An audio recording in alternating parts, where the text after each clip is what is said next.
Hi, Derek. Hi, David. Oh, Derek, it's summer again. The birds are chirping, the sun is shining, and it's time for us to again visit the backlog of Gimmicks episodes that were produced before I joined the team, so that I can give my feedback on them. Yeah, the pre-David era. I know. I love that this is now a summer tradition. This is great.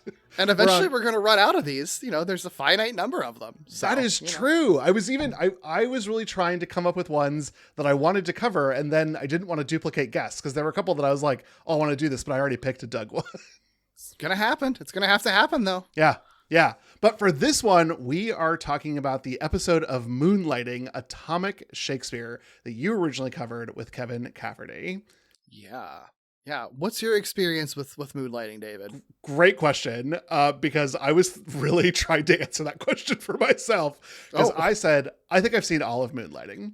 And as soon as it hit streaming, I was like, let's fucking go. Yeah, because that's a big change. We talk about it in the episode originally when we did this a few years ago, but like it wasn't on streaming forever. Yeah. And I think that the higher ups at Hulu listened to our episode of Gimmicks and were like, you know what? There is a fan base. We're going to work hard to get Moonlighting onto Hulu. Yeah. And here we are. So I threw this on, forgot how like short the first season was, and remembered everything from the first season. We plowed right on into season 2, and Derek, I swear to God, every single episode felt brand new to me. That's so funny. It feels impossible because I really felt like the show was on all the time in my household.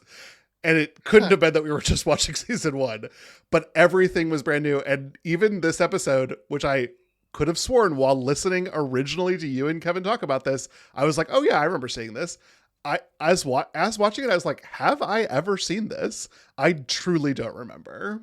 That's so funny. Yeah, but what a joy to watch this. What a great joy to listen to you and Kevin Cafferty talk about this as well. I had a lot of fun. What a great and knowledgeable guest. Way to bring on a huge Moonlighting head to have this conversation with you. Yeah, I think it was really important for that show, especially because it is one that I feel like is so of its time in an interesting way. Like we talk about it, how it just hasn't really I think because it's on streaming now, it's been talked about a little more, but I think for a long time, it just wasn't really in pop culture conversations unless you were people who liked TV like we do. But like a lot of people, if you ask them on the street, do you know the show Moonlighting, remember the show Moonlighting? They either going to be like, oh yeah, I forgot about that show, or never heard of it, which is bizarre because it's a show with Bruce Willis and Sybil Shepherd that was like gigantic when it came out. So. And Sybil in this episode is looking the best ever. I mean, the gowns are just incredible, and I can certainly understand that this was probably like a pain in the ass to put on and get out, but like you gotta check yourself in the mirror, Sybil, and be like, oh yeah, I'm the hottest thing ever.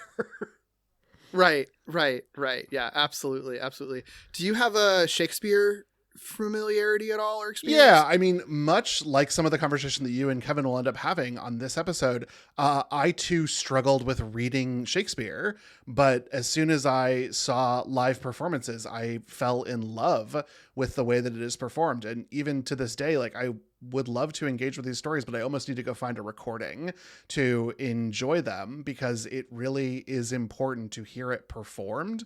And I just don't, I don't read correctly, I guess I don't read Shakespeare correctly. I read just fine, audience.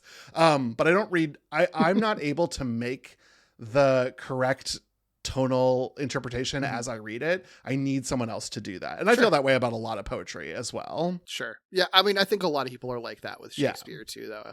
That it's like seeing Shakespeare performed is a very different experience than reading it. And I think that's a lot of kids in school think that they hate Shakespeare because they're only taught it in English class.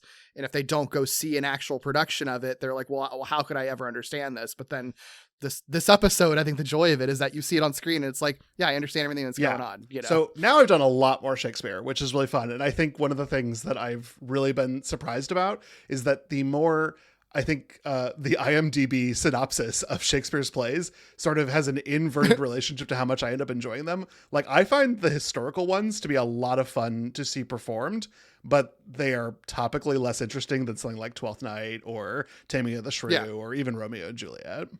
Sure. Makes sense. Makes sense. But my familiarity with this story came from doing Kiss Me Kate in high school. And so that is the most familiarity I have with the story Taming of the Shrew. I love it. I love it. Oh, that's so funny. Yeah, I was like every male understudy and the assistant stage manager. So thankfully, I did not have to go on. But I was prepared. I knew Petruchio's steps. I knew his songs. Nice. I would have had to Rex Harrison the fuck through them, but I could have delivered the dialogue in meter. That's all I could do. Hey, that's all you need to do sometimes. So truly. But I did really end up appreciate you all talking about like the way in which Shakespeare exists in our world. And just for fun, because I had the time and it was on Hulu, this was simulcast. So I put this on in Spanish. And like I have learned now living here, they change a lot of words in order to keep the meter the same. Wow. So like the structure of how things are said is more important than the words that are said. That is really, I never would have thought to ask that question, but that makes a lot of sense because, I mean, you know what? That raises so many questions for me though, of like how Shakespeare in general is performed in places that don't speak English. Cause it's like, what, like the iambic pentameter of it is just as important as the specific words that are being used. So how do you translate Shakespeare? Truly. And my friend Daniel, who he was like best friends with the guy I was dating, the West Wing guy, the guy who gave me the West Wing and Stargate, frequent mention on this podcast. But his Daniel Garcia, he actually was in the Shakespeare Company in Hong Kong. And this sort of triggered me. I sent him a Facebook message and he goes, "Oh no, we only performed in English." And I was like, "Oh, well, duh, fucking Hong Kong. Of course you would." That makes sense. Yeah. No, that's fascinating though. But like operas here, it's the same thing. They try to keep the song intact if they perform in a different language. Okay. Yeah, that makes sense. That makes sense. Kind of wild.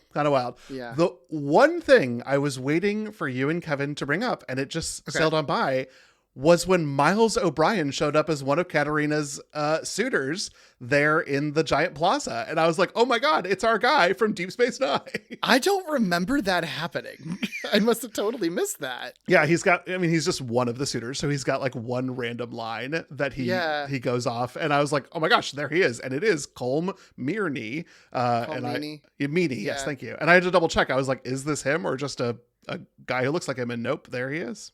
And would this have been before he was on TNG? Before TNG, and obviously then before DS9. Right. That's so funny. That's so funny. I had no idea. I love that. Yeah. What a little cutie, too. But this was a great cast. I don't have much else to say. I agreed with so much of the conversation that you all had, and I think that it is a perfect episode to dip into, especially if you're brand new to Gimmicks and you haven't checked it out already. Nice. Yes. Well, we will be playing that episode right now. Love or no, I be thy liege and thy lord that bringeth home the bacon and provided thee with a roof over thy thick skull. And for that, by the gods, if I say the moon be the sun, then to you, good wife, it shall be so. Good wife I am in name only, good husband. And thus it is the moon, and 'tis the moon, no matter what thee said. 'Tis the sun or no sleep for thee. 'Tis the moon, and to bed I'm away. The sun. The moon. The sun. The moon! Bang, zoom. I hope they like these jokes on the moon, Kate, because that's where you're going. I will not stand for this. I will be the king in this my castle. King. Some king, and not whilst even I a can vassal have to my command way in with his thee tonight, castle. instead, Well, I 'tis the choose moon to I teach choose thee to a see, lesson. and in there I Thus, choose on to your sleep, and honeymoon sleep night, it you there will I sleep shall, in there until the last without breath I, me or better still, until you I breathe say it. otherwise. Understand it? Fine.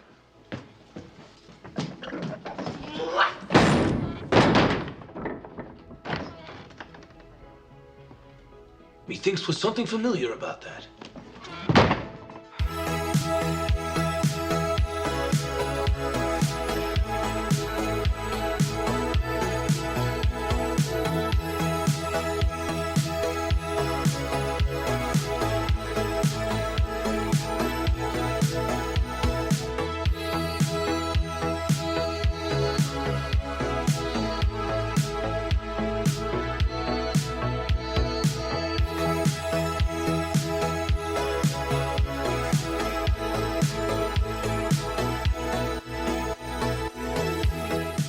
Welcome to Gimmicks, a podcast about the high concept, experimental, structure breaking gimmick episodes of TV, from musicals to bottle episodes to Shakespearean period episodes done completely in iambic pentameter.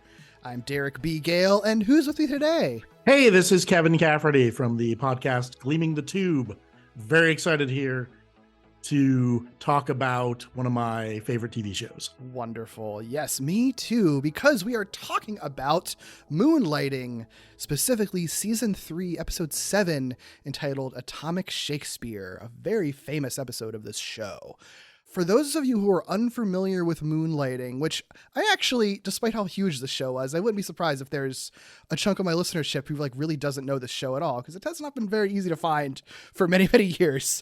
Moonlighting was a mystery dramedy that originally aired on ABC from 1985 to 1989, created by Glenn Gordon Caron, who has also worked on Remington Steele, Medium, and Bull. Plot-wise, it starred Sybil Shepherd as a former fashion model named Maddie, who goes bankrupt and ends up reluctantly running a detective agency with a wisecracking detective named David, played by Bruce Willis in his first breakout role pre-Die Hard. Honestly, though, that kind of doesn't really even matter, because what really made this show such a phenomenon was this kind of old-fashioned screwball comedy style love story between those two characters. Really popularize and modernize this sort of will they won't they dynamic on television. I think since has become very influential on TV that came after it, especially with its increasingly fourth wall breaking, meta, self-aware humor, loads and loads and loads of high concept episodes. Like I said, just might be one of the most interesting and influential shows in TV history, I would say.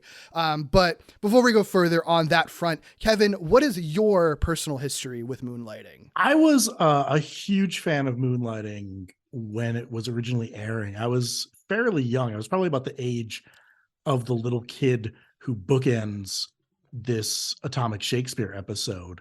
Nice. I was kind of it was weird because my parents didn't watch it. I have very specific memories of watching it by myself in the upstairs TV.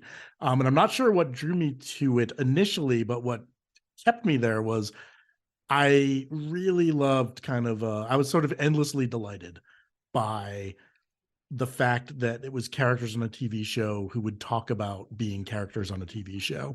That kind of weird, fourth wall breaking stuff, which was happening in that. And I think in Bloom County at the same time had characters in a comic strip talking about being in a comic strip. And something about that I thought was just the funniest, most delightful thing in the world. And I think especially for Moonlighting to be kind of far-reaching and irreverent in a way that The Simpsons was before The Simpsons debuted.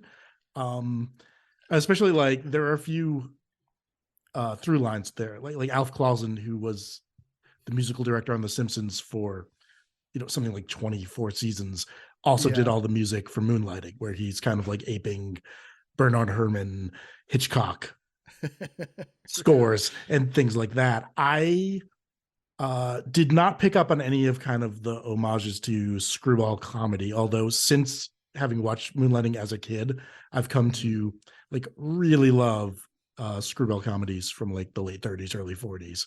So I guess something about that appeals to me, that kind of fast talking dialogue. One thing I've noticed is that Moonlighting fans tend to be split into two camps. There are the people who were there for kind of the conceptual fourth wall breaking humor. And then there are the people who are mainly there because Sybil Shepherd and Bruce Willis were two incredibly attractive people with great chemistry on screen. And they were just super invested in that relationship and watching those people. And I think it was those two elements that combined to make it such a massive hit at the time in the 80s. Yeah. Oh, that totally makes sense. That totally checks out. I love that. I love having someone who did actually watch it when it was airing, because I didn't have that experience. I'd never seen an episode of it until, really only a few years ago. But for me, it's always been in my orbit of a show that I was aware of, just having been interested in television history and everything. And I think the only reason that I had never seen it is because I don't feel like once this show stopped airing, I don't think it was really in syndication and reruns that much. At least I never, like, I feel like this was the kind of show, if as a kid I came across it in reruns, I would have fell in love with it because it is so weird and so screwball and like just kind of like Looney Tunes sometimes. Absolutely. Yeah. And I think that's why, you know, why it appealed to kids like you at the time and why they were unafraid to have like, this episode shows a child watching the show Moonlighting, because it's like they had to know like they're doing like the same kind of humor in like The Naked Gun and Airplane sometimes. Like they're doing this fun, silly humor that kids are going to see in like in the funniest, silliest movies and in cartoons and everything. Of course, kids are going to love it.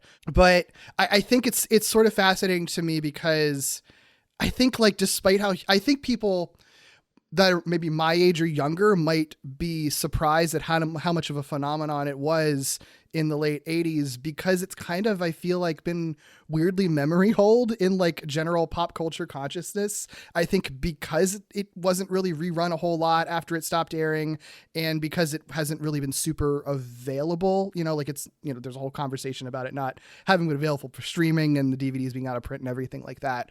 And so it's kind of exciting, like having a podcast about it, because I feel like my hope is that I'll be able to introduce this show to people who had maybe literally never heard of it and would be surprised that Bruce Willis was ever on a TV show, period, you know?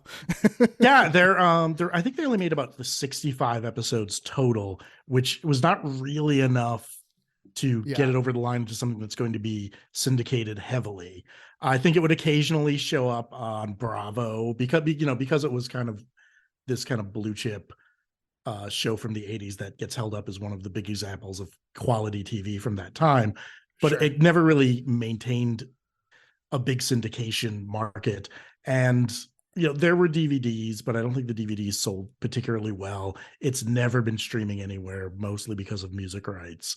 Yeah. I think, like you said, I think one of the main things it's known for now is being where Bruce Willis got his start. Mm-hmm. Because he became like obviously a huge movie star in the wake of this, but he's very different in this movie. I mean, in this show, I think, than a lot of his movie star performances, particularly after Die Hard, where he's kind of like very taciturn and low key, and he's not kind of silly at all. And in Moonlighting, he's downright wacky sometimes. Yeah. He's so good in this. I think if you've only ever seen Bruce Willis in action movies, you would be shocked at how good he is in this show at playing this wacky, like over the top, often like cartoonish character. It's so interesting. I know and at the time, like when I was a kid, I was watching for David Addison, and revisiting it as an adult, I am like super impressed by how good Sybil Shepherd is in this show. Yeah. She's fantastic. She is a force in champagne colored shoulder pad festooned outfits. Not in the episode we're discussing, obviously, but for the most part. And, you know, there was a lot of rapid fire dialogue. There was a lot of them kind of talking over each other.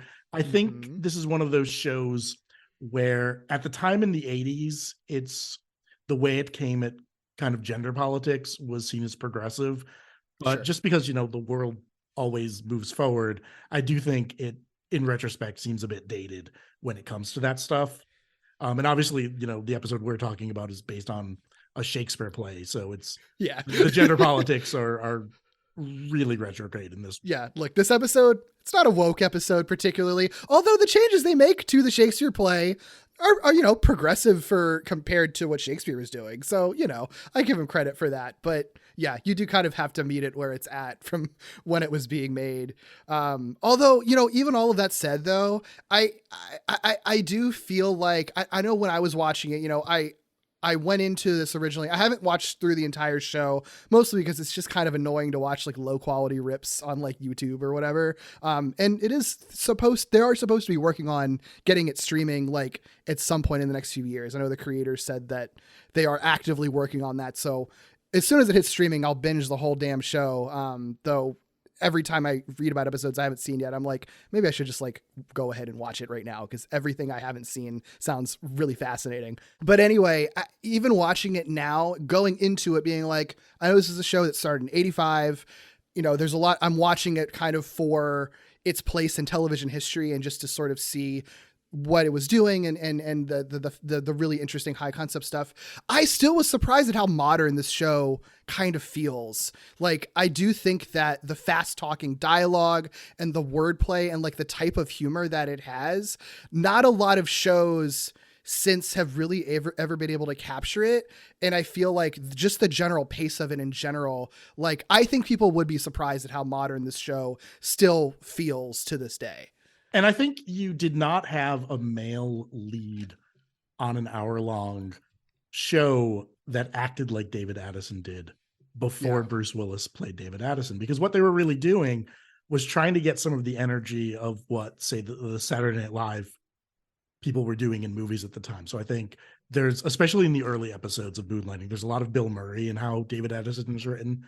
And that kind of like, that was kind of new to movies, like characters like sort of wise ass, smarter than everyone around them leads who were not kind of the goofy supporting character.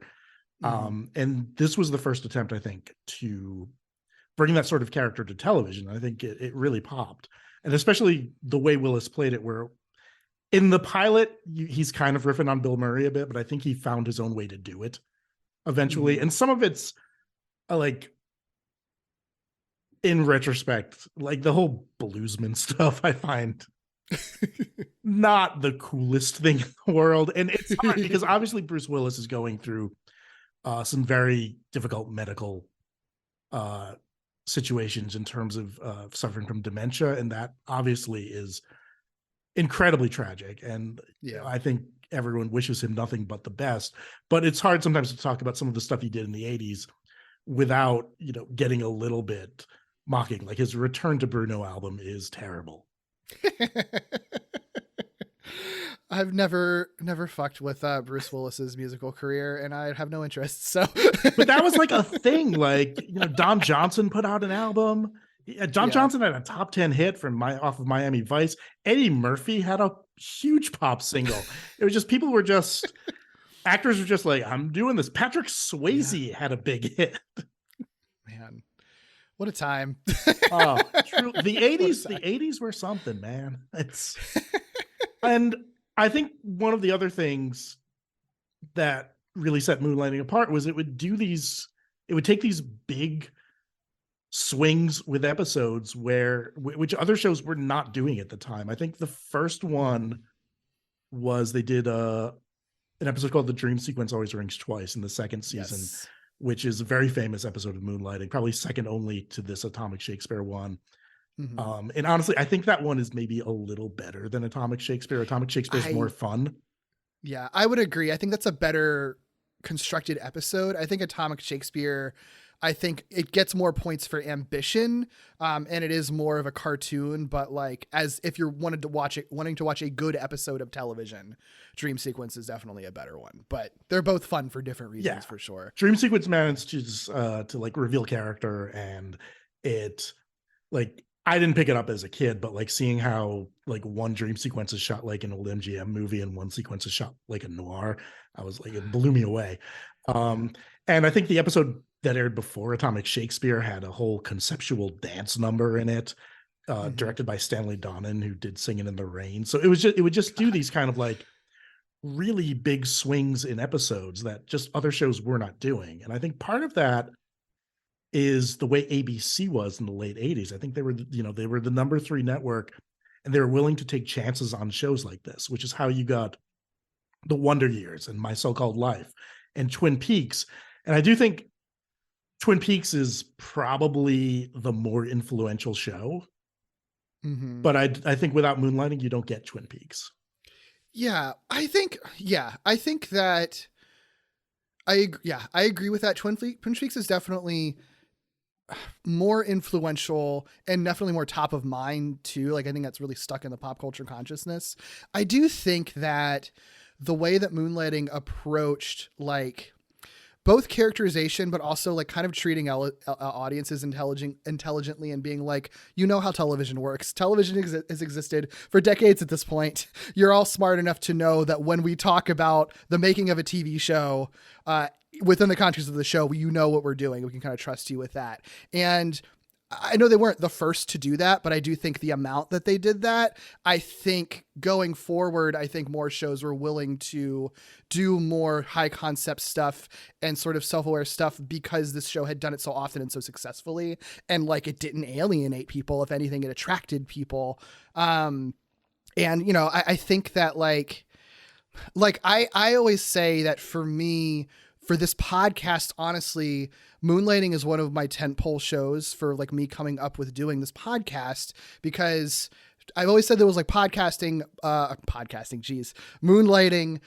Buffy, and Community. Not to say that those are like the three best shows that I've ever done high concept episodes, or the ones that were the most important to me, but that I've always felt like those three shows represent like three very different time periods. They represent three very different genres and like three very different types of shows, and yet all of them still approach like the idea of doing high concept episodes, multiple ones, and like being unafraid to do those. I think they all represent that really well, and how you can sort of do that across the spectrum of television and in the history of television. And also the fact that none of them really needed to have done that. Their premises originally were good. They just decided that they would be better if they included high concept episodes and took bigger risks and did experiments. And I kind of feel like it all traces back to Moonlighting and just the density of how much that they were doing, and the fact that you could do kind of like feature film type stuff on TV every week, even just on like a network television show, you know? Yeah. And I think Moonlighting's ambition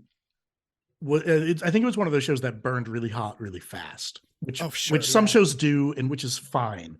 I don't think Moonlighting was meant for the long haul. Like, they were never able to do a 22 episode season because they were always so behind and so over budget. They always wound up doing like 15 or 16 episodes. Mm-hmm. The behind the scenes stuff going on in Moonlighting was top of mind even when it was airing. As a 10-year-old, I knew Bruce Willis and Sybil Shepherd couldn't stand each other, and how that was sort of worked into some of the commentary of the show was fascinating to me. Yeah. It's just, everything is self-aware these days, but it is surprising to watch a show from like the late 80s be as self-aware as movies and shows might be now. It's just like, yeah, we know what you're reading. We know, what's going on. We're going to address it on the forefront and integrate it into the storylines we're doing, you know? Even in this episode, there are moments where Bruce Willis is commenting as Bruce Willis, as commenting as Petruchio, or is commenting as David Addison playing Petruchio. Like, it's a very complicated performance. Like the bit where he says, "Didn't think I could pull that off, did you?" That's Bruce Willis. That I had thrust myself into this maze, crowns in my purse I have, goods at home, and so am come to see the world. Didn't think I could pull it off, did you? Or when he pulls out the scroll that says like a chance to direct. Yeah, all the lists of things, all the lists of his demands to like negotiate to stay on for another season. Yeah. Hero in Winnebago, a chance to direct, a piece of the syndication. The wrong scroll. It's like, oh nope, that wasn't supposed to be read out loud. Yeah, it's so good. And I think I think the behind the scenes stuff, in terms of it's clear that Bruce and Sybil like did not get along, and I think there was a lot of speculation as to why. I think Bruce Willis got very famous very quickly, and I don't think anyone can emerge from that unscathed. Sure. I think Sybil Shepherd entered the show more famous than Bruce Willis, and as the show went on, Bruce Willis got more famous than her, and I think that was tough for her. Yeah. I think they were both sort of starring in the show, and each one wanted to be kind of the alpha. So that I read, there's a great book written by a guy named Scott Ryan. It's like an oral history of Moonlighting. And essentially neither one wanted to be first on the set and have to wait for the other. So they would both just make the crew wait for hours on end because neither one would show up out of fear that the other one wasn't there yet. God, like just the ego, it's so funny. Like I kind of get it. Like, fame drives you crazy. I get it. But it's just so funny because it's sort of like, that's probably why their characters had so much chemistry, because in real life they also had the same, like, I hate you, but also we're both hot kind of dynamic, Yeah. And I do think people go back and forth on the Moonlighting curse, because like at the end of the third season, the characters sleep together. Finally. And the show kind of falls apart after that. But there's more going on there. Like Sybil Shepherd got pregnant, so they immediately separated the two characters. For most of the fourth season, David and Maddie are not together. And people did not want to watch an episode of Moonlighting that didn't have David and Maddie together. Sure, makes sense. They didn't have, so they started doing more episodes focused on Curtis Armstrong and Elise Beasley as Herbert Viola and Agnes DePesto, who were great supporting characters. But, you know, as I mentioned before, a huge contingent of the audience wanted to see these two attractive people bounce off each other. So it wasn't what they were tuning in for. Oh, yeah. And I think that slowly chipped away at the popularity of the show until like this show that was like the biggest show on ABC just started slipping in the ratings, and there'd be longer and longer between episodes. I think it just was not designed to last. I'm amazed it lasted as long as it did. But, you know, the first season's like only 5 or 6 episodes. Right. So really it ran at peak Moonlighting for about 2 seasons. Yeah. Which, I mean, I guess that's definitely a downside of if you're doing something this ambitious with people that are so talented that they're becoming increasingly famous and everything. It's not really a surprise that it's kind of a house of cards, you know. I think it makes a lot of sense. And the Moonlighting curse conversation, I think, is interesting too, because I think that's also, I think, a negative way that it's influenced TV, because I know a lot of writers of TV shows going forward, and actually just like critics too, of like we're always citing it just for television in general, of like, well, we've got to keep these characters in the sitcom as far apart as possible because we saw how Moonlighting crashed and burned, so we don't want to have them sleep together. We got to keep Ross and Rachel apart for as long as possible, even if, you know, it seems kind of hacky to do it. Like, I feel like that has really, I feel like I remember hearing people citing that up through like the late 2000s. Like, I feel like it's only been maybe in like the last 10 or so years, if that people have sort of just kind of agreed that that's not really a thing, that you can just put people in a relationship, and as long as you write it well and give them interesting conflict, you can do it. That just making two characters in a will they won't they sleep together doesn't ruin the story. But like, it's so funny that I feel like that persisted for like decades after this show, for, like you said, a case where that wasn't really the reason that the show had problems at all. No, and the other big will they won't they couple of the 80s was Sam and Diane from Cheers. Right. And Sam and Diane get together at the end of the first season of Cheers. And the 5 subsequent seasons are essentially them breaking up and getting back together, and breaking up and getting back together. But Cheers didn't become a huge hit until its second season, until they had gotten together. So, you know, I think like Sam and Diane, Moonlighting ultimately was going to come down on the fact that David and Maddie are not, despite how attracted they are to each other, these two people are fundamentally not meant to be together. Oh, sure. Yeah. Like, they're just incompatible.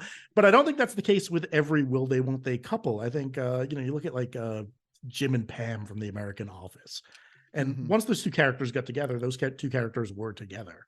So I think it depends on the characters you're writing and what the story you're telling is. I think, you know, sometimes the show's not going to fall apart if the characters get together.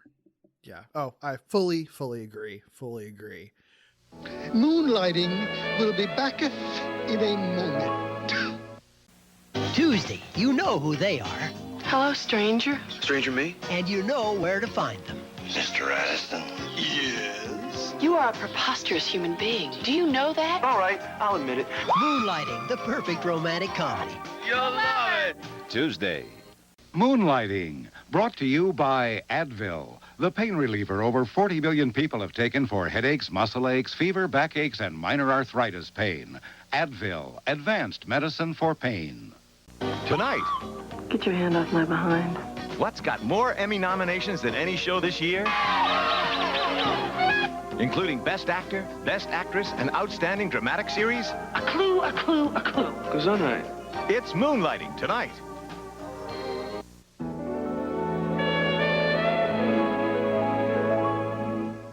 Well, this episode, you know, we talk all about that, and this episode almost takes place in a totally different universe than the rest of the show does, honestly. So, which is what makes it fun. This episode we're talking about, it's Atomic Shakespeare.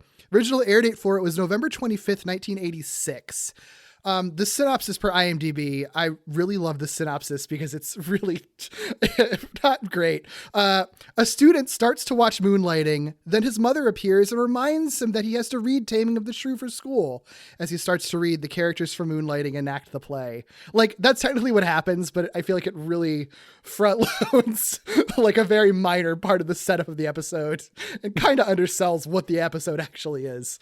Yeah, this episode is bonkers. And I think at the time it aired, it was the most expensive episode of television ever produced. Yeah, it's like the oral history. It's funny because they go back and forth in it a lot. I think like nobody can pin it down. It seems to be somewhere between like $2 million and $4 million, but everyone agrees that like whatever it was the most expensive TV episode ever produced. The book like postulates that like if you count for inflation and everything, it's like closer to what a Game of Thrones episode costs like now, which is just so bananas to think about. Yeah, I know.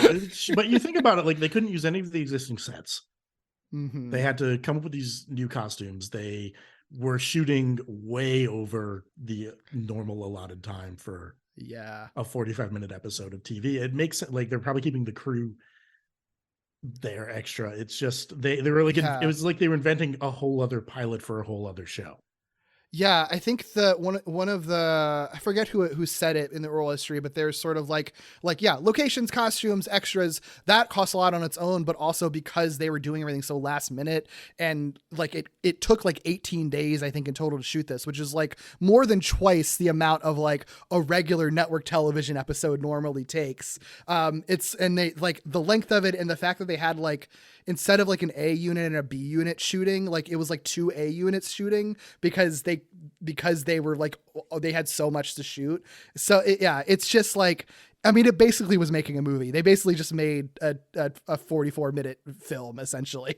Yeah. And I do think like one of the reasons Moonlighting was successful was the creators wanted to be making movies and sort of put that sensibility onto television. And there's, so many references to classic cinema in Moonlighting, down to like a big Harold Lloyd on the Clock homage in the pilot. And I think because of that, this episode became like justifiably famous in the firmament of it. I think you had mentioned like it's in an alternate universe, and I think one of the reasons they did these alternate universe episodes like Dream Sequence Always Rings Twice, or this one, or the conceptual dance number, was so they could have the two characters get together without having the two characters get together. Oh yeah, believe me, when I was watching this, I'm like, they kiss, they sleep together. That's exactly what everyone wanted to see. So even though it wasn't actually happening in universe, they still got to see the actors do it. Yeah.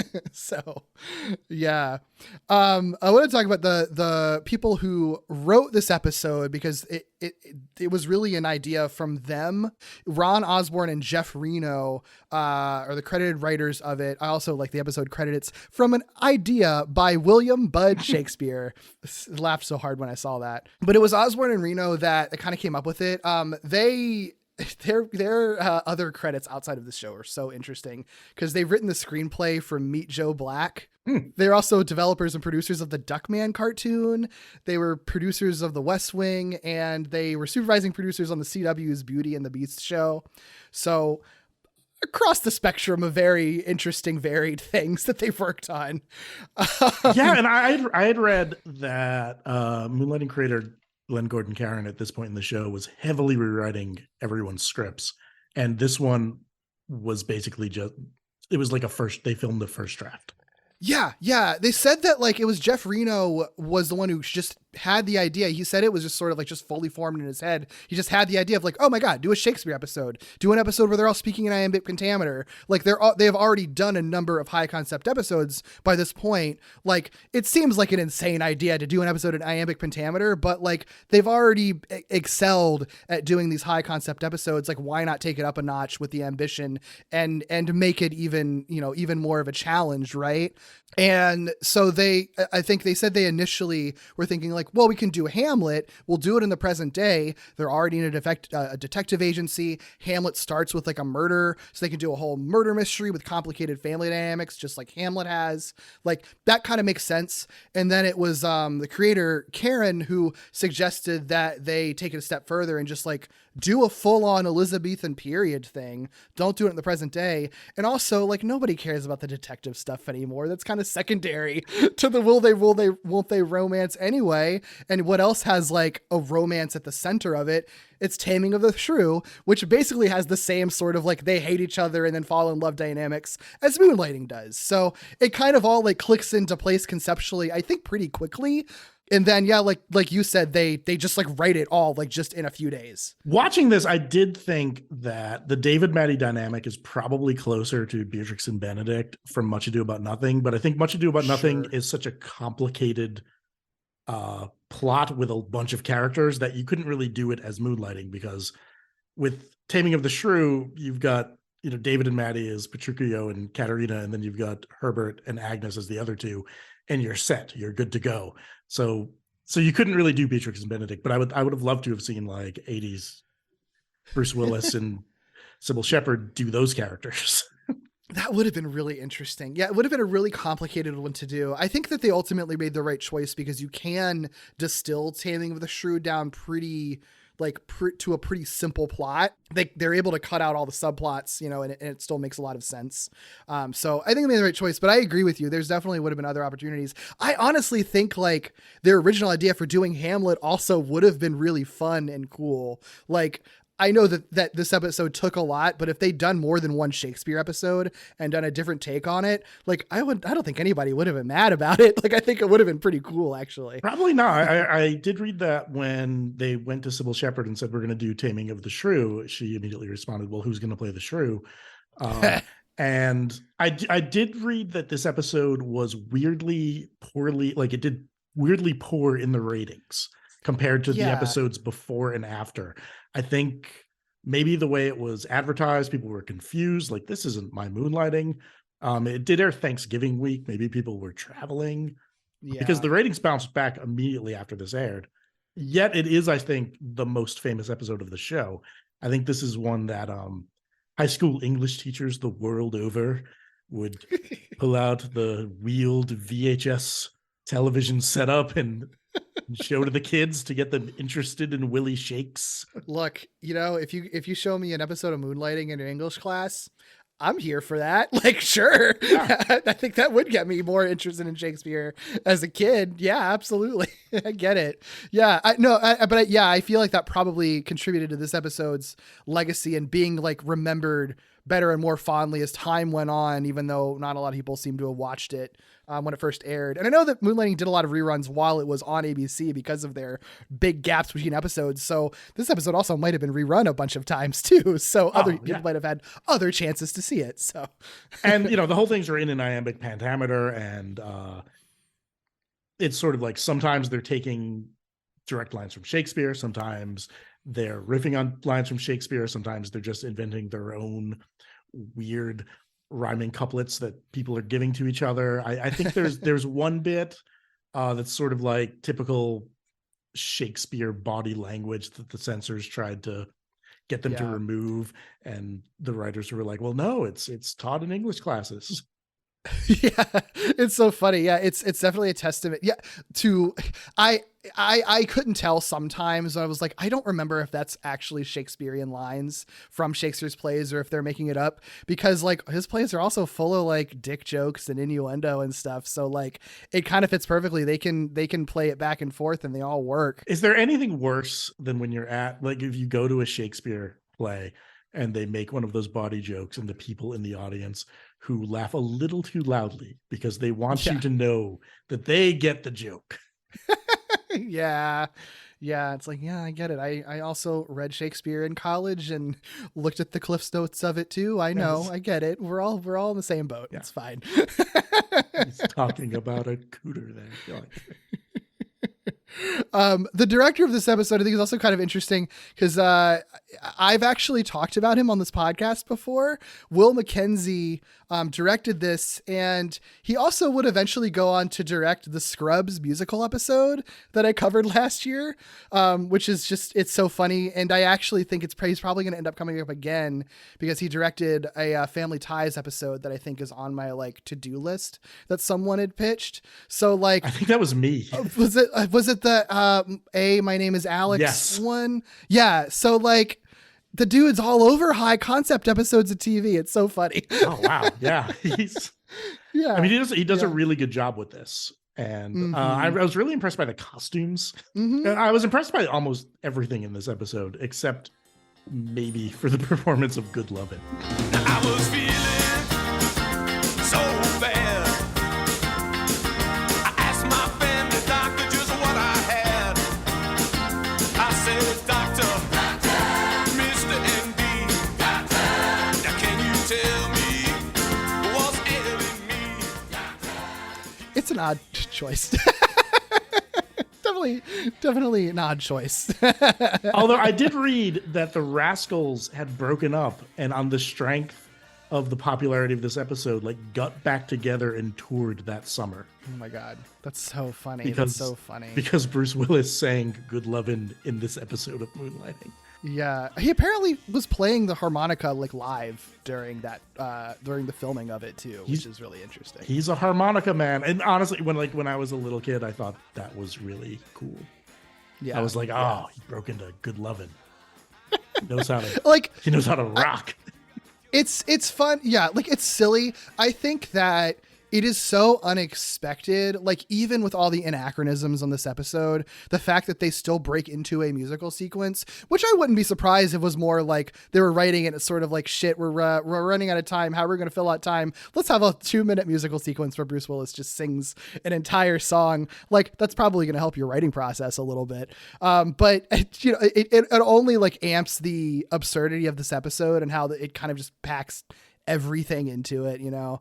Like I'm good for it, even if it is like a bizarre addition. I agree, and I think a lot of the sort of Abrams Zucker style humor from Airplane that's in this episode like works really well. I'm here for a lot of the jokes, like the no suitor sign on the door when Petruchio goes to Rue Katerina, the throwing vases wall. Yeah. Oh my God. In case of shrew, please break glass. Like I love. Oh my God. Yeah. All of it.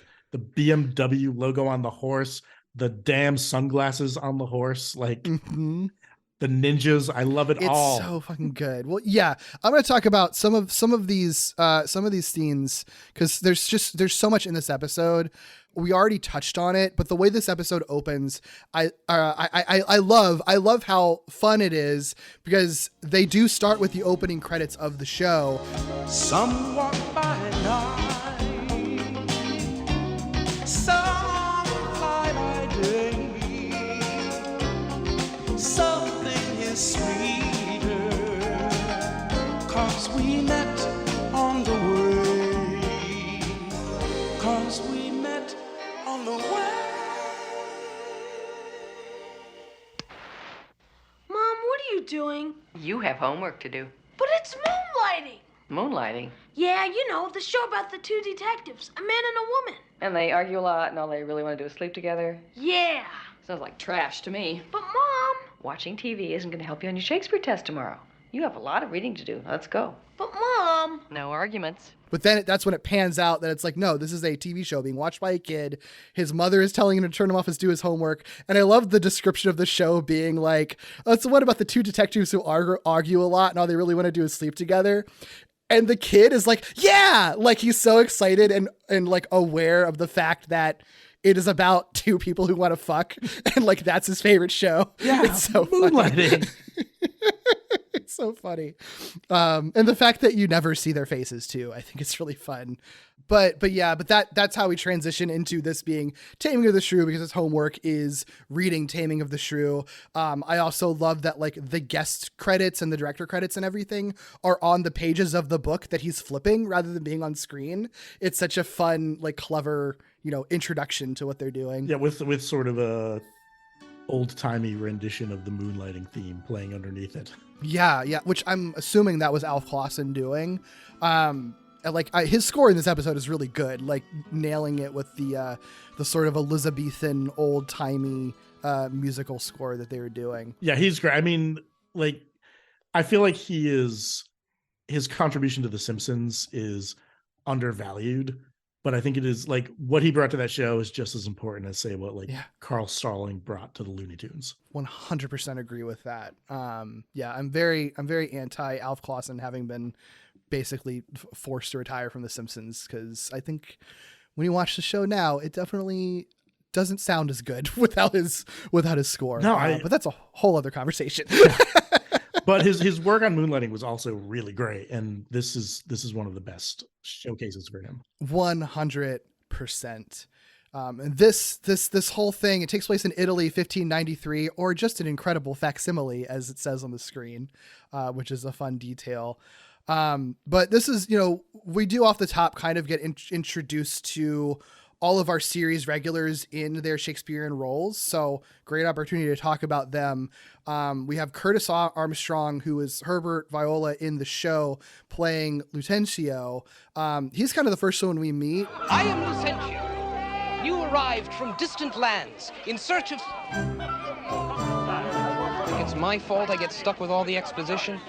I think he's interesting in this because I think I read that of the main cast, I think some supporting actors had done Shakespeare, but of the main cast, he was the only one that had actually done Shakespeare previously. Like, none of the other three had ever done it. And so it's kind of fun that, like, he gets to be kind of the exposition guy right at the beginning. Yeah, and I think Herbert had been introduced in the show at this point, but I don't think he had become a series regular yet. And I think this is one of the episodes that clinched it for him, where they're like, we got to keep this guy around. Because I think Curtis Armstrong is great on Moonlighting. I think he's really good in this episode. I think he's a really nice contrast to what Bruce Willis is doing, basically, because he's all enthusiasm, whereas Bruce Willis is sort of all snide remarks. So yeah. He's like you said, he's complaining about having to give all the exposition and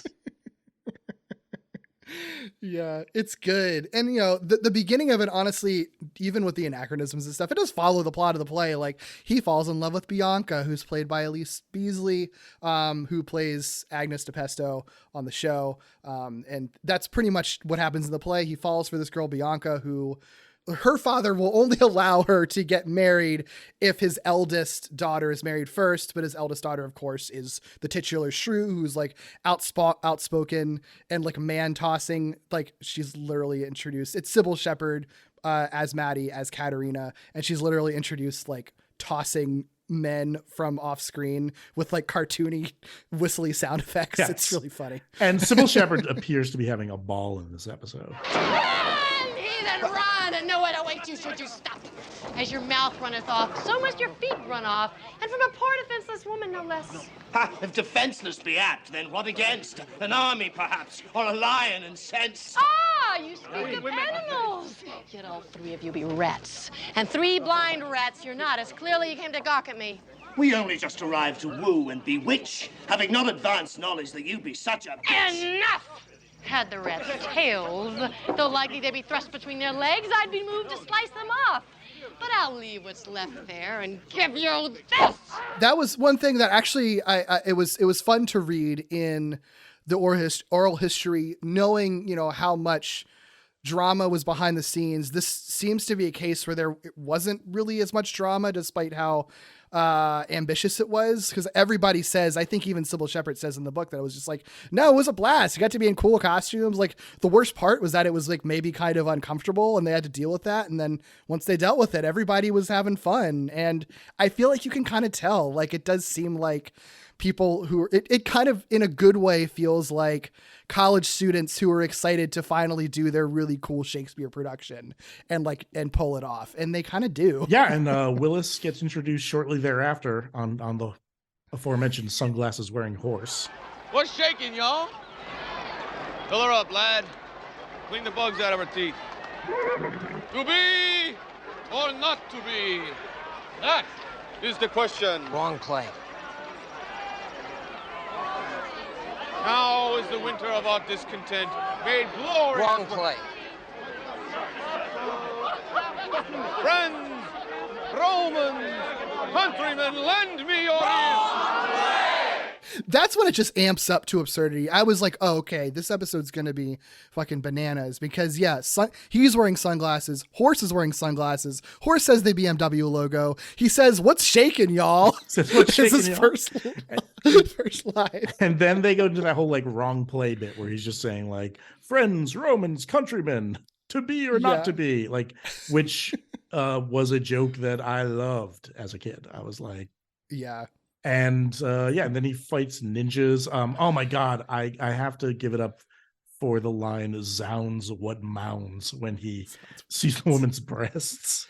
Oh God, it's really funny. Yeah. Underselling the fact that ninjas show up and he just fights ninjas in this Elizabethan Shakespeare play.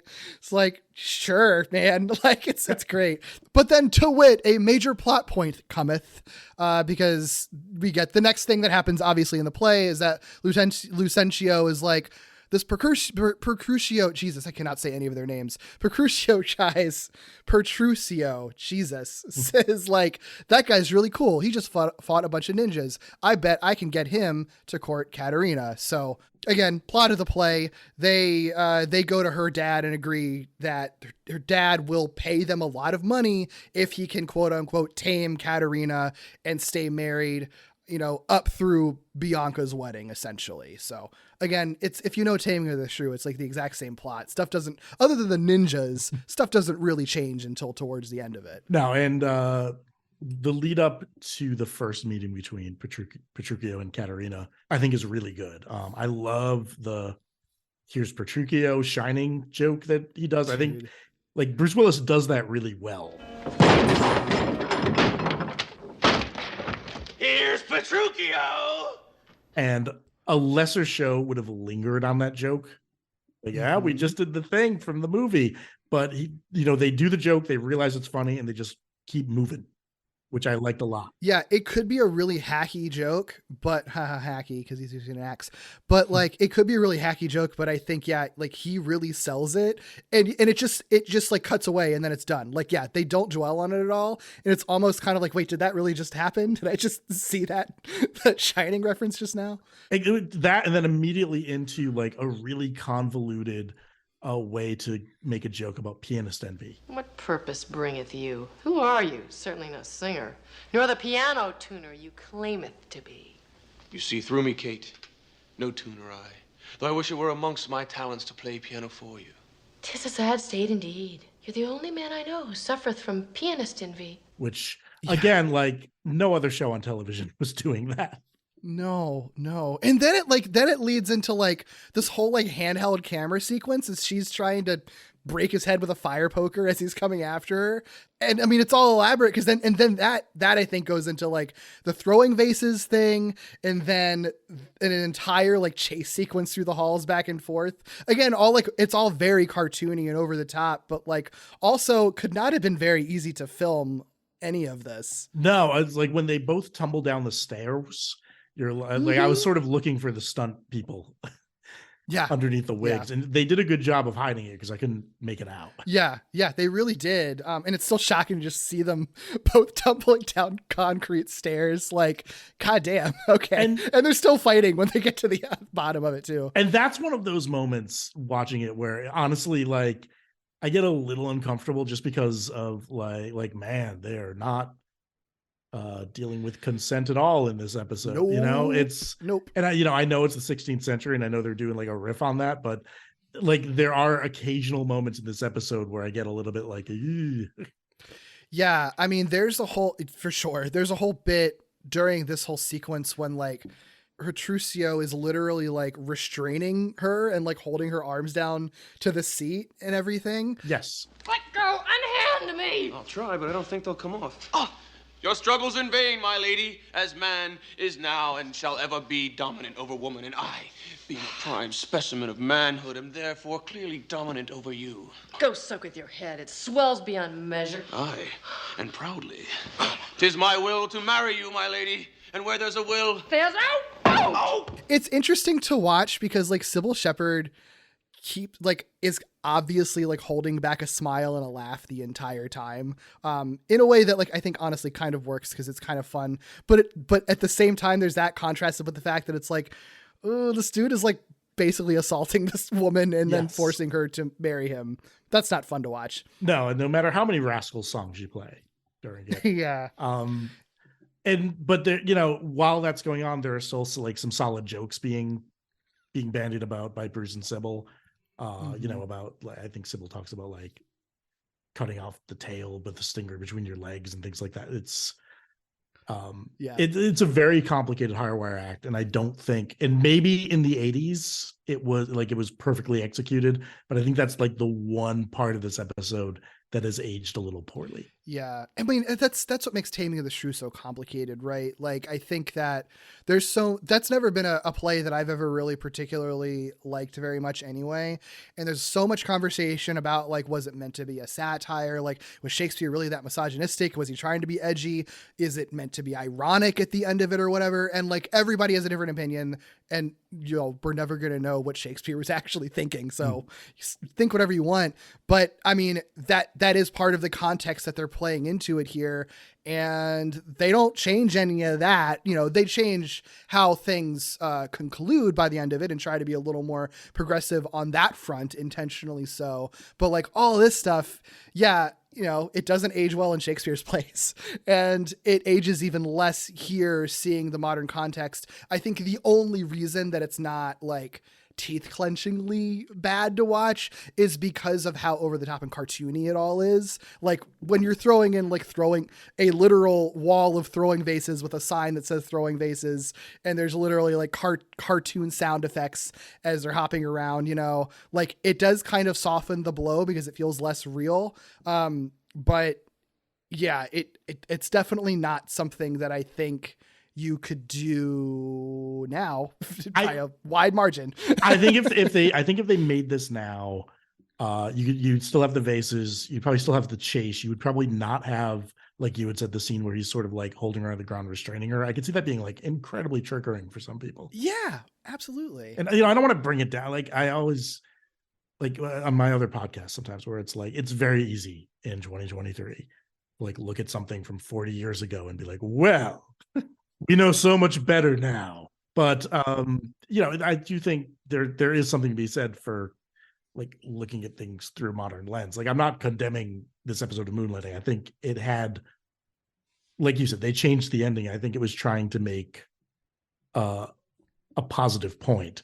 It's just it's interesting like what ages well and what doesn't, especially with comedy. Yeah, absolutely. And you know, and it's there's not as much of this. It's kind of the worst stuff, I think, with their dynamic is kind of front loaded, because after the wedding, like obviously things kind of turn, and she kind of has more power and agency in the whole relationship going forward for the most part. And so there's a lot less of that, but you have to get through the wedding, where she's literally like bound and gagged to the wedding sequence to get to that. So yeah, I agree. Like once they get back to Petruchio's, it's, you know, and she sort of goes off to her own room, and it gets very cartoony again, where she's literally like shoving a lit stick of dynamite into his night outfit. And thus it went. But as a wild horse be broken through mix of love and persistence, so a shrew be tamed. Rather than beat her into submission, Petruchio did decide instead to kill her with kindness. Initial efforts were met with, well, a small bit of resistance.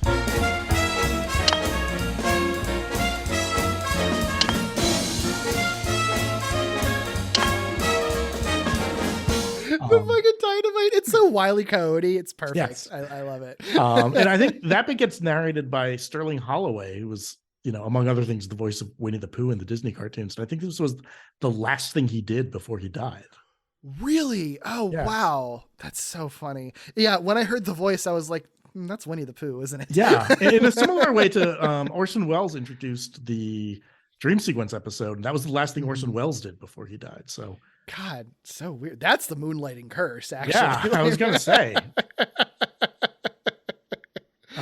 But Oh, I do like and I love how they sort of mirror the arguments David and Maddie would always have in the detective agency, where they're like each talking simultaneously and screaming at each other, and then they run to their respective offices and shut the door, like fine, fine. And I thought that was handled really well, where it's like understandeth, and Petruchio puts like a little button on it by like, methinks me have experienced this before. I really like that. I really like when David and Maddie are sort of talking at the same time and yelling. There are people I know, my wife among them, who cannot stand that part of the show. Oh no, I love it. It's so fun because it's so real. I've been in fights exactly like that. Yeah. And there's like a honeymooners joke in there too, which I think Moonlighting eventually did like a whole kind of honeymooners style episode. Makes sense. With the four of them as the four honeymooners characters.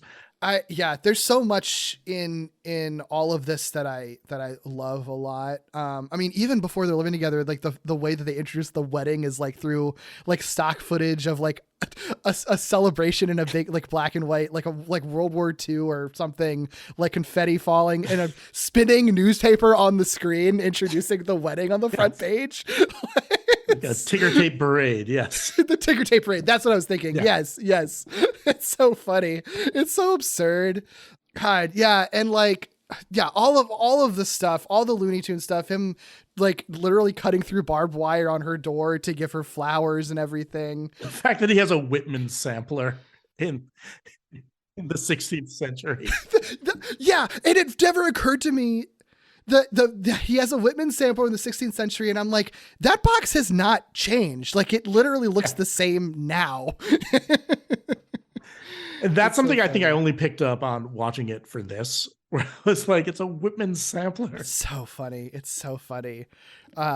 Yeah, and like, this is when the episode kind of starts to turn a little more away from the play, because in the play, it's not, despite being a comedy, it's not the most fun stuff, because he's literally just like torturing her until she breaks and becomes subservient. In the show, they actually have like conversations like, Au contraire, be I not the man and you the woman? Be this not the time that men are men and women are property? Property, you call me. But tryest to plow this acre, and thy blade make it broken. Ha! I shall be the master of what is mine own. And thou art my goods, my chattel, my stuff, my house, my toothbrush, my golf I'll shoes. be no man's stuff. In fact, stuff your stuff. For this is one thing you will never own. We'll see about that, and starting this day. Then already thou seest wrong. For 'tis plain to any fool that it be night and not day. Day it is if thy husband says it be so. Perhaps to a wife blinded by love, but mine eyes see clear. she's never not fighting back. And so he ends up changing his strategy to try to quote unquote tame her, but with kindness, which is, you know, a nice little turn.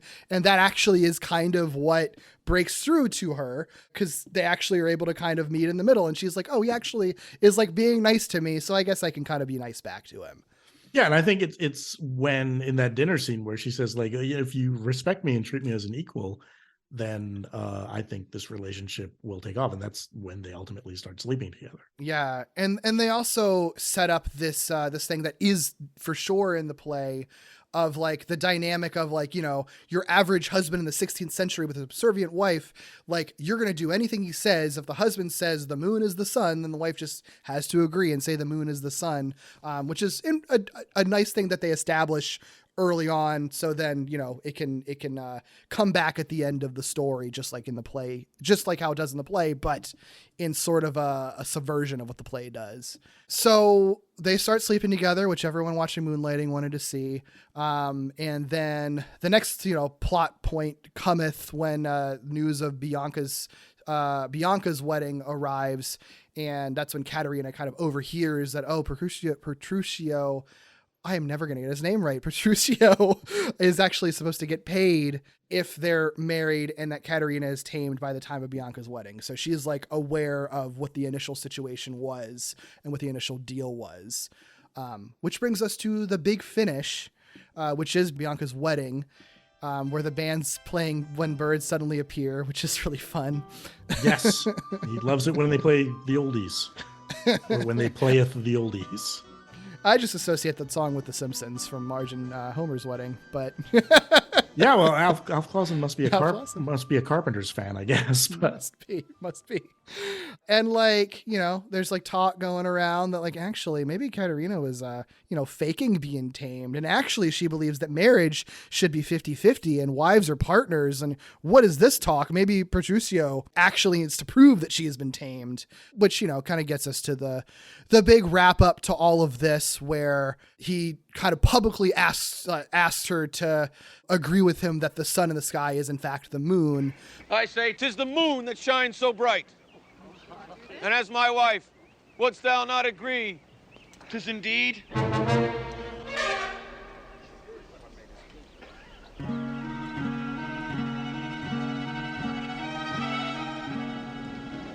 That's it. She's going to blow. Husband, I believest thou art mistaken. And if thou takest another look, I'm quite sure thy error will be clear. 'Tis the sun and not the moon that shines so bright.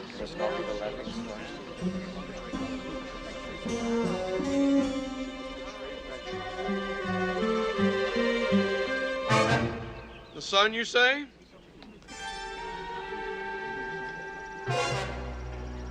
If that be your final answer, I have but one choice.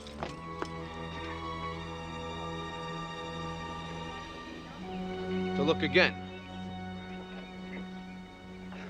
Why, as I live and breathe, 'twas indeed a mistake. My wife hath called it.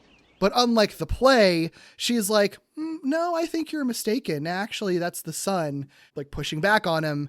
And he has to be like, oh, well, as I live and breathe, it was a mistake. It is the sun. And then gives a nice little speech about how women should be partners, which is a nice, more modern, progressive way to end the play. For Kate never needed to be tamed. She merely needed to be loved. Kiss me, Petruchio. So it was. We end it here. This chapter of Petruchio and Kate. From here, they lived life long and full. The world their only parameter. And as they went, 'twas with a single complaint. We hate iambic pentameter. And she like dips him and kisses him, and then they both look in the camera and say, "We hate iambic pentameter." It's great. It's great. Which is a nice note to end things on. Yes, it absolutely for sure is. And then, and then the little kid goes downstairs, finishes his homework, and the mom says, "It wasn't very good tonight anyway. You didn't miss I much." love that. I love that the mom was not into it. She had no time for moonlighting. Yeah. Like, why did you even watch it? You seem to hate this show, actually. Like, she's waiting for heart to heart. Right. It's so good. It's so good. This is one of those episodes that, like, I kind of would just tell people to watch because there's the density of jokes in this. Like, it really does kind of rival The Simpsons when it's at its best. Like, it is nonstop, and there's so much stuff that, like, I didn't make a note of that I already forgot about or maybe even missed just in the wordplay. Like, actually, I didn't even mention there was like a conversation between Lucencio and Petruchio where they do that moonlighting thing where they have a whole conversation where like all the words rhyme or reuse the same word. Like they say like something to say and then like multiple words end in say. Pray, sir, yea, sir, I dare say I did say. Yea, sir, you do say you did say? Yea, I say, but why do you bray? Do not gainsay what I say, that we may make headway. I foray this way that I may be home ere midday. Hooray for this day and the words that you say, and forgive my display, but I have something to say. Then without further delay, I say, fire away.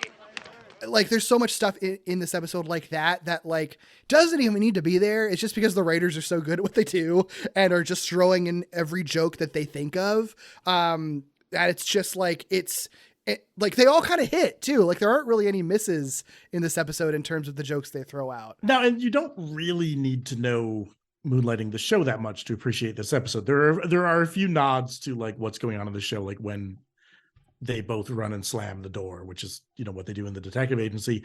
But for the most part, this just works as a parody of Taming of the Shrew. Yeah. Yeah, it really does.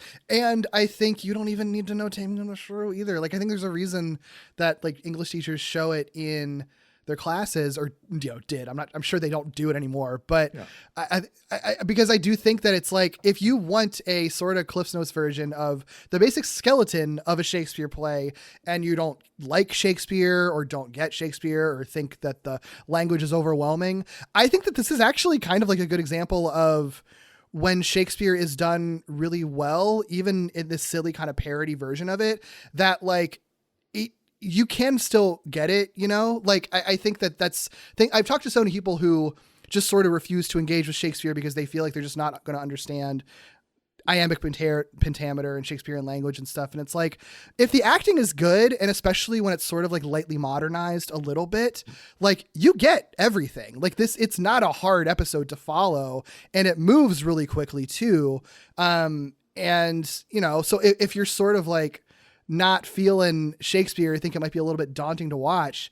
It's not. It's actually incredibly fun. I would say for a not insignificant period of my life, the majority of my knowledge of Taming of the Shrew came from this episode of Moonlighting and the movie 10 Things I Hate About You.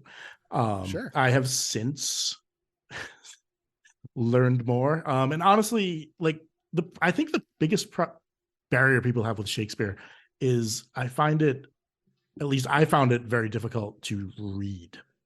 Yes. But I think when you see it performed, and like you said, if the actors are good and they're inflecting the right lines, then it completely makes sense. And I only started really enjoying Shakespeare when I started seeing it performed live.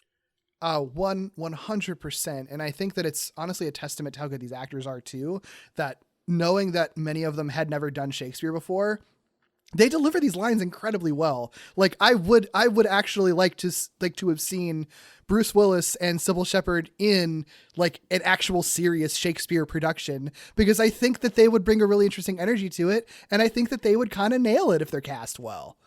No, I think so. And there are a few Shakespeare plays I haven't seen too, which it would have been great. I mean, I think if you put these two in Much Ado About Nothing, it would have sold out on Broadway for months and months. Absolutely.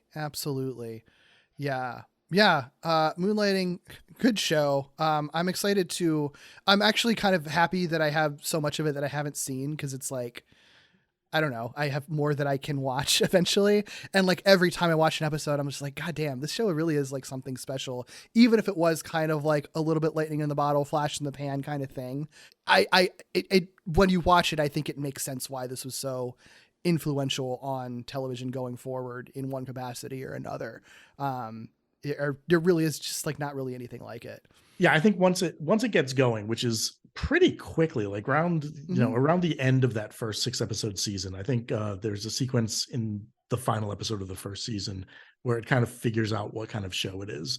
And that's when it starts having like the characters comment on being in television shows and saying they solved the mystery during the commercial and things like that. Then it becomes really fun to watch. I was trying to do a Moonlight watch along podcast called Let's Get Chatty About David and Maddie with my friends Mike and Liam, but my friend Liam hated Moonlighting so much, which I thought was really funny to do this podcast with someone about a show that he absolutely hated. But he eventually was like, I can't watch it anymore. So what did he hate about it? Well, if you go to moonlightingpodcast.com, he hated because I think the David Addison character is a very specific type of 80 can kind of be a bit of a fraddish 80s yuppie. Yeah, I guess I can see that. I don't know. I thought it was like hilarious how much he hated the show, because Mike and I adored it. But then we're like, well, we don't want to keep doing the podcast unless Liam's doing it with us. Because what makes it funny is that Liam hates it, especially because there was another Moonlighting podcast where both people liked it. So I was like, well, they don't need another one of those. I don't know. I think you could have more than one Moonlighting podcast where people like the show. So, I think that's allowed. But if you do go to moonlightingpodcast.com, you can see the Let's Get Chatty About David and Maddie episodes we did pull off, which, nice. We did like the first season and a half. And maybe someday we will get back to it. Maybe someday we will convince Liam to return. Yeah, maybe have him watch like select episodes, like either the best ones or the weirdest ones or something, or maybe rather than every episode. Possibly. He did really like Dream Sequence Always Rings Twice. Like it's hard to deny that that's a really good episode. Right. I definitely want to do it on my podcast. This is one of those shows. I haven't done this on Gimmicks yet, but I kind of want to, like, at some point maybe bring in someone who's never seen this show before and show them an episode of it, just because I know that there are people of a certain age who probably, like I said at the top, like don't even know that the show existed, which is, wild for a show that was so huge at the time. And I think it could be kind of fun just to be like, watch the singular episode of this show you maybe have never heard of and don't know anything about from the 80s, and tell me what you think. And yeah, that would be really interesting to hear. Yeah, especially, one of the better, I definitely want to do Dream Sequence at some point on this podcast, but there's so many other ones to choose from that would be really interesting just for people to just see and just be like, what's your take on Moonlighting and what did you expect going into this? Because depending on the person, I think that could be a really fun experience. I think so. I think the concept for this podcast is really cool anyway. I was like, when you were telling me about it at DragonCon last year, I was like, that's so awesome. Thank you. Yeah, I quite like the concept too, just like I like high concept episodes in general. Yeah. Well, any other Moonlighting thoughts and everything before we wrap this up? Well, I do think there are enough noises being made about Moonlighting finally coming to streaming, probably on Disney Plus, that they are going to at least try and clear most of the music rights, which I think is what's really holding it back. I think by the end of the year, we are probably going to see Moonlighting in some form on streaming. And I think maybe that'll bring more people to the show because, like you said, as outside of like really shitty YouTube rips, it is impossible to watch at the moment. Maybe your local library has the DVDs in stock. Yeah. Or maybe, you're using other means to get it. Yeah, no, pirate it. Just pirate the damn thing. Like it's a good it's good enough to pirate until it comes to streaming. I'm not afraid to say that on a podcast. It's like I'm generally against pirating unless there is no other way for me to get something. Yeah, if you're not able to support it, then like pirate away, man. Like if somebody wanted to make money off of it, then release it. But yeah, I think when Moonlighting is good, it is as good as I think it is as good as TV gets. Yeah, and I think it is a precursor to like what television became in the like you said. I think The Simpsons is in some ways indebted to Moonlighting. I think Community very much so. Yeah, absolutely. And I love Community. And I don't think it gets talked about as much as it should in terms of being a formative TV show. I think it gets a little lost in the conversation. So I'm hoping it'll bring it back. And it's sad because I think one of the reasons it's going to come to streaming is because of Bruce Willis's health issues. So I wish it were for a happier reason than that. Yeah. Yep. I agree. I foresee a healthy resurgence of it once it's on streaming, and I'm excited for that to happen. And I'm happy to have contributed to the Moonlighting conversation for the very few contemporary television conversations that are happening about it. And thank you for being there with me. Oh, thank you for having me. I was so excited to come on to talk about this episode of Moonlighting and have an excuse to rewatch it. Absolutely. Well, if people want to find you online and anything you're working on, where can they find you, Kevin? Gleamingthetube.net is where you can find my podcast, Gleaming the Tube, which is my co-host Michael and I's attempt to watch and discuss every movie that has a scene of somebody skateboarding in it ever made. We just put out an episode about the movie Next Friday, and I believe we're going to record an episode about the movie Car Wash from the 70s this week. So we've got we're chugging along with that. I would also say in about a month or two, I might be launching another podcast. I'm taking a cue from the Derek Gale playbook and doing a lot of podcasts. Oh, cool. Because I don't know that I'd recommend that, but yeah, good luck. I had an idea for a podcast called like The Best Stuff in the World, where just every episode talks about a different like amazing thing. And I was actually thinking like doing an episode on Shakespeare and doing an episode on Dungeons and Dragons and doing an episode on Comet Bus Fanzine and just like all the weird random shit that I love. So I'm hoping to get that up and running sometime in May, hopefully, because I'm going on a vacation, so I didn't want to do it before that. So that is where you can find me. And I'll be at Dragon Con this year as an attending professional for the first time. So that's exciting too. Yeah. That's really cool. Hell yeah. Yeah. And all those podcast ideas sound rad. We'll definitely check those out. Thank you again. If you want to find me, I am on Twitter at Derek B. Gale. You can also find my other podcast, Walloping Web Snappers, a Spider-Man podcast that does deep dives into every Spider-Man cartoon ever made, and Falling with Style, an ongoing Pixar movie marathon, which is a monthly podcast diving into every Pixar film chronologically. If you want to support this show by giving a little tip, you can buy me a coffee at ko-fi.com/gimmickspod. You can also follow this podcast at GimmicksPod on Twitter and Instagram for some extra goodies, and email me your questions, feedback, and corrections to gimmicspodcast@gmail.com. Please rate, review, and subscribe on all podcast platforms, of course. And until next time, friends, keep being weird. I was feeling so bad. I asked my family doctor just what I had. I said, doctor, Mr. MD, doctor, now can you tell me what's ailing me, doctor? He said, yeah. Yes, indeed. All I really need, good love. Now give me that good love. Good love. All I need is love. Good love.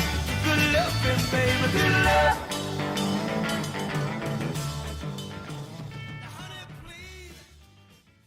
Is Moonlighting still on? Nope, just ended. Aw, that's okay. Wasn't very good tonight anyway.